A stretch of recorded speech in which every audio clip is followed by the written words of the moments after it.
This, my good friends, is the American gunfighter and gambler Doc Holliday. But what you probably didn't know is that Doc Holliday once owned a Time Lord's tooth. And if you think, distinguished followers of Chimp, that that's the craziest thing going on in Doctor Who and the Gunfighters, it's not even close. Not even remotely. Thanks for voting, by the way. Fenrick's in the post. I knew the Gunfighters was going to be a fun one to get acquainted with. William Hartnell doing Wild West stuff, go figure. But generally speaking, I had literally no idea what I was getting myself into with this 1966 adventure from Series 3 of the classics. It's off its rocker. The whole thing probably shouldn't exist, but it does. And if anybody from any generation of the fandom tells you that this was one of the bad ones, well, it's not. Yes, all was not well on set. Peter Purves and Hartnell did not get on with Rex Tucker, whose one and only directorial credit was this one. Strange? Yes. Offbeat? Definitely. Silly? Yeah, it's just about the silliest thing going, but it's also extremely charming, bucket loads of fun, and for its time and place, strikingly well put together. The end. Chosen Chimp here. Well, not really the end. Where do I start? For the better part at least, not only is it one of the historicals, but it's also a comedy, the likes of which audiences were already treated to in serials such as The Romans.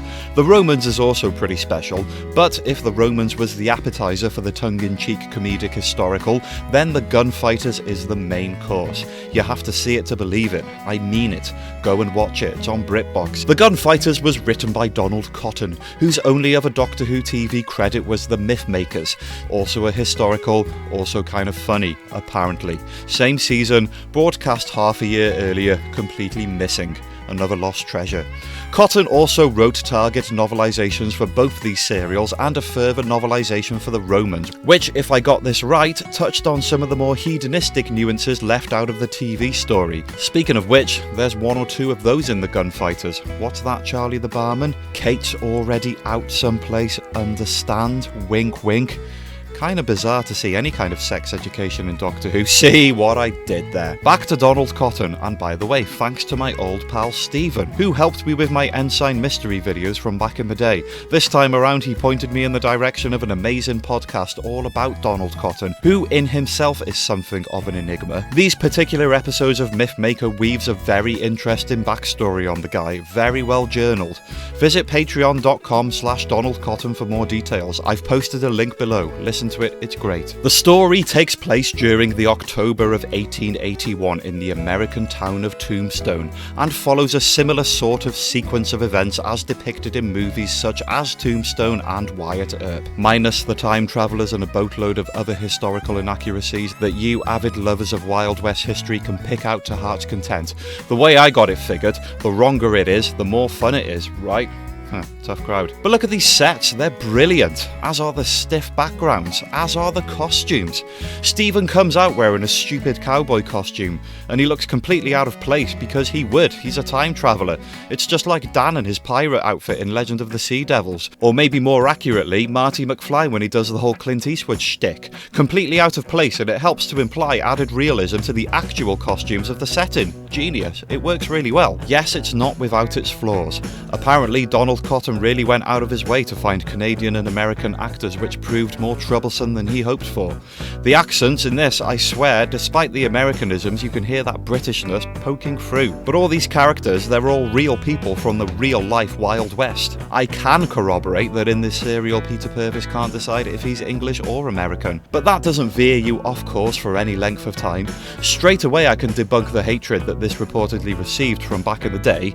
As a bit of 60s TV set in the Wild West, of which there were many, this is credible, there's no other way of putting it. Amongst many of the other mad tropes of the Gunfighters, this video almost revolutionised how I put together my own Chosen Chimp videos, specifically because I didn't want you to miss out on this woman here, Val the shop assistant in Closing Time, also known as Rack in Enlightenment, also known as Linda Barron, that's her real name, and in 1966 Linda Barron performed this song, the Ballad of the Last Chance Saloon, a fourth wall breaking splurge of diegetic/non-diegetic musical storytelling, which adds that little extra unnecessary weirdness to the Gunfighters, so unnecessarily weird in fact that I love it.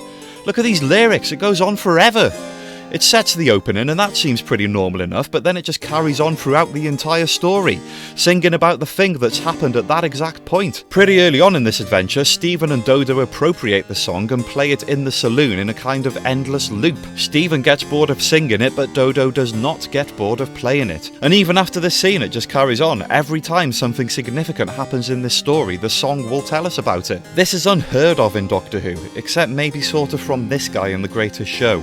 And maybe kind of that song at the end of A Christmas Carol where it mentions the silence. Yeah, and of course the little ditty in The King's Demons, but none of them are like this. At the very end of the story, the song plays again and Dodo is immediately drawn to look up at the sky, like she can hear it playing in thin air. It's a piece of work and you guys gotta hear it, so at the risk of copyright strikes... Actually, I'm not going to risk copyright strikes. Sorry. The Gunfighters is one hell of an experiment that many in the day considered a failure, and there's a swathe of people of that generation that would tell you it sucked, but it doesn't suck. It's ridiculous, but in the absolute best possible way. Trust me on this. Time has been kind to it. Okay, let's see, where are we? So fill up your glasses and join in the song. You didn't actually think I was going to sing it, did you? Come on. The law's right behind you, and it won't take long. So come you coyotes and howl at the moon, till there's blood upon the sawdust in the last chance saloon. And see, here we go folks, it's a holiday for the Doctor. See, even from the word go you get some pretty slick production values. I'm not saying there isn't an abundance of cardboard, but you gotta love that in black and white Doctor Who. Not sure if all of it's appropriate for a family audience though, flippin' heck. Long after these gunslinging Clanton chaps trot into town does our intrepid Time Lord hero make his first appearance, with a bad toothache because he ate a sweet. Thanks for that, Stephen.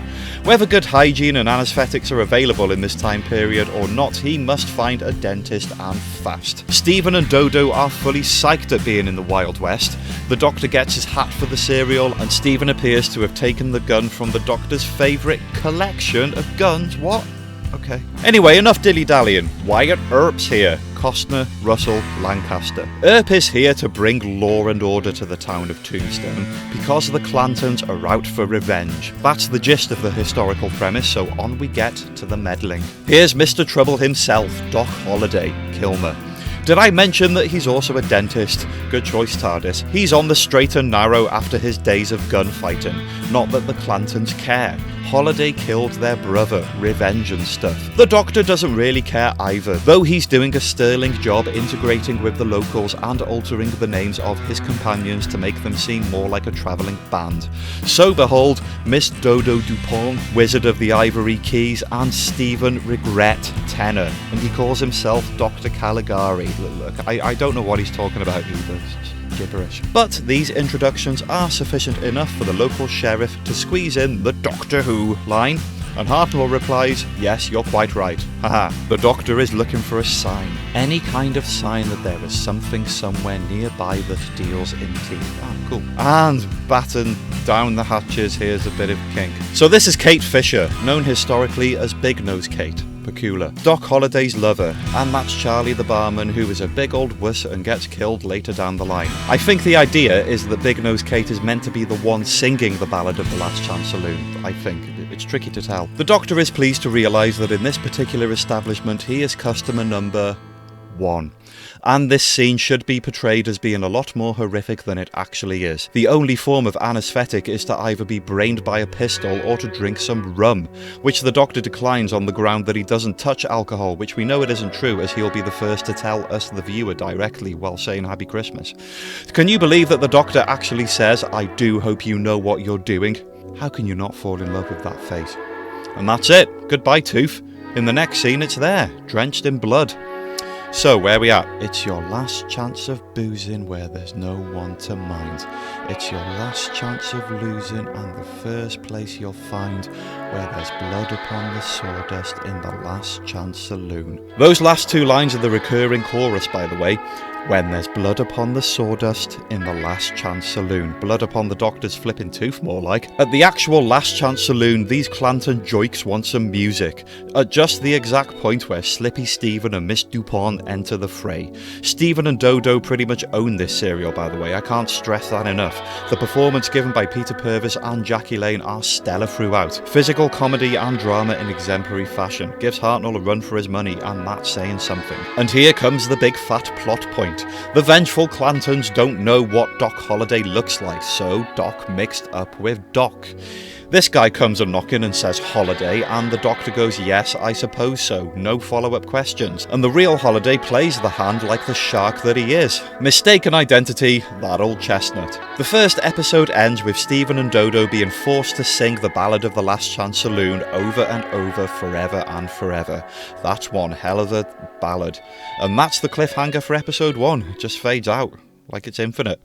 Okay, back to our scheduled programming. They're still going, look. Your last chance for living and your last chance to die. Stephen makes that sound really upbeat. Look how much is on that paper. The doctor still doesn't know that these guys are trying to kill him. He turns up to the Last Chance Saloon asking them for a glass of milk. It's not long after telling them to get over the fact that he supposedly killed their brother that he starts to twig the whole mistaken identity thing. He tries to explain it, but then accidentally shoots one of them in the arm, which is counterproductive. Wyatt Earp turns up and arrests the doctor for his own protection. Oh well, how about a little song to keep you company, Doctor? Maybe something nice and cheerful.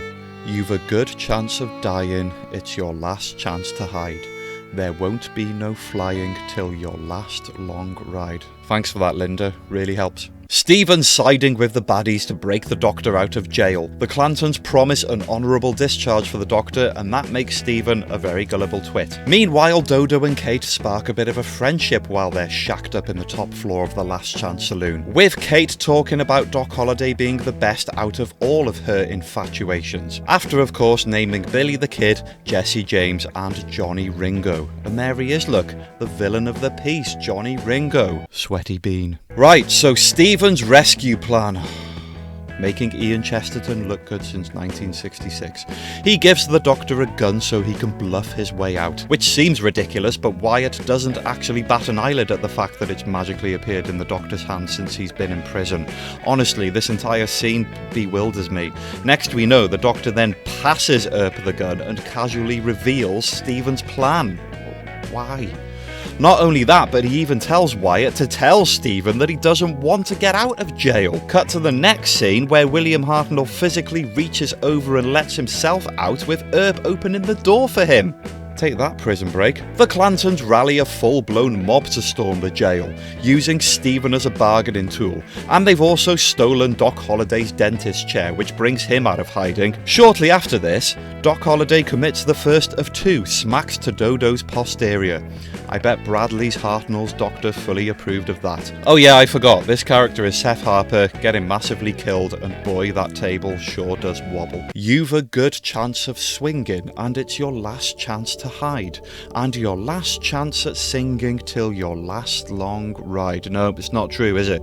There's still 2 episodes left, and the introduction of Johnny Ringo. Oh, he's a pig of a character. Look at him killing Charlie the barman there. He could have been so much more. Anyway, Johnny the Git Ringo changes the game during the first scene. The baddest of the bads in this Doctor Who story. So, how is this hanging going? The Doctor tries to go out to reconcile, but the Sheriff doesn't let him. Earp does, however, full-on pistol whip Stephen's captor. Somebody in the background shrieks like a banshee, and that's it. Crowd dispersed. Take 5, everyone. Well, that fizzled out quickly. The magical singing lady tells them to pick him up gentle and carry him slow because he's gone kind of mental under Earp's heavy blow. So they do just that. I'm beginning to think that they can actually hear her and they're just not used to even questioning it. Wouldn't that be something? Next, Clanton's dad's turned up. Pa Clanton. Here he is knocking back the shorts like there's no tomorrow. Stephen and the Doctor realise that Holliday has gone away with Dodo. The Doctor isn't actually worried and states his admiration for Doc Holliday, saying, "He gave me a gun, he extracted my tooth, what more do you want?" Yeah, put that in your song. Anyway, Dodo's doing great. She's got her room, Doc's shooting people. I just feel really bad for Charlie. Couldn't have happened to a nicer guy. Sod. So it's curtains for Charlie, that barman of fame. He met Johnny Ringo. I really don't think now's the time. So Dodo takes the initiative, gun in hand, and insists on going back to Tombstone, and that's the end of that. Meanwhile, the Doctor is completely not sold on Ringo's sinister nature, insisting that the guy should stay behind until the Sheriff gets here. See, he cares about Charlie. Johnny and Kate are smitten. Bit of drama. She's talking cobblers about Holliday walking out on her to New Mexico, but I'm not sure he's buying it. Wyatt's posse have rolled into town, including Wyatt's younger brother Warren Caviezel. Did I butcher that? I'm sorry. Morgan Earp can't make it, all because of a range war someplace. Good job, I'd say, because Paxton. Ouch. The final showdown, which in no way actually features the Doctor, beckons. Little Warren tries, bless him, but he's shot during the escape scene and now there is no turning back. We're into the full montage of Kurt Russell on his horse shooting everyone with merciless intent phase of the story. It's curtains for Warren. They've gunned the kid down. Alright. Seriously though, I'm going to say it once more. If anybody tries to tell me that this is bad TV, they need to reverse that shiz, because this final episode cliffhanger is just perfect. It fades to black as she sings the Blood on the Sawdust line. This is the right kind of drama at just the right point by my reckoning. The Doctor's been deputised, saying, "Nothing will ever induce me to raise a gun in anger." Yeah, tell that to the Target novelisation. And to even the odds, here comes another Earp brother, Virgil Elliot. As humble members of the audience, we get to watch both parties psych themselves up for the final showdown at the OK Corral, even though apparently it happened one street away from that. Apparently. Wyatt stepping outside of the law and whatnot, Doc Holliday getting all riled up at the thought of taking on Johnny Ringo. Ringo announces his ever so brave plan of sneaking up behind the enemy and shooting them in the backs. What a champ. Stephen tries to escape from the Clantons, but he can't, because if he did, him and Dodo and the Doctor could just hop out of here before the story actually finishes. The Doctor appeals for a peaceful solution, as he would, no avail. And here we go. Showdown at the OK Corral, and with it the shocking revelation that the Clantons cannot aim for love nor money. They make Unit look good. I missed a trick there, didn't I? Dodo botches Ringo's sneaking up behind plan by shouting lots, and it looks kind of tense for a moment until she pretty much overpowers him. And yeah, turns out he's flipping rubbish as well. On your feet, soldier! No, he's a goner. Doc Holliday smacks her behind again, just punch him. This Clanton donkey plans on taking out Holliday for himself by tripping over in the dirt, and yeah, that went really well. And then there were two. And then there was one. And the obligatory balcony topple thing. That's what a blaze of glory looks like. Seriously. What a bunch of useless turnips. Clantons. They paid for their sins, and they lost on the draw. For the Earps, they was faster, and so was the law. Yep, you got that right. So as you can see, the Doctor had nothing to do with this scene whatsoever, which is a detail that's rectified in the novelisation also written by Donald Cotton. According to fandom, the Doctor uses a shotgun and accidentally shoots two onlookers to death. Do you know what? I'm going to look into that. Anyway, it's done. Historical over. The Earps is the lawmen and you ain't gonna win. Doc and Doc bid farewell. Dodo and Kate bid farewell. Stephen, just get back in the TARDIS. Dodo has a funny little turn at the end and oh, I get it now. She's hearing Kate actually playing the song on the piano in the bar just a street away. Except that Kate literally just left the scene a second ago, so that doesn't track either. I give up.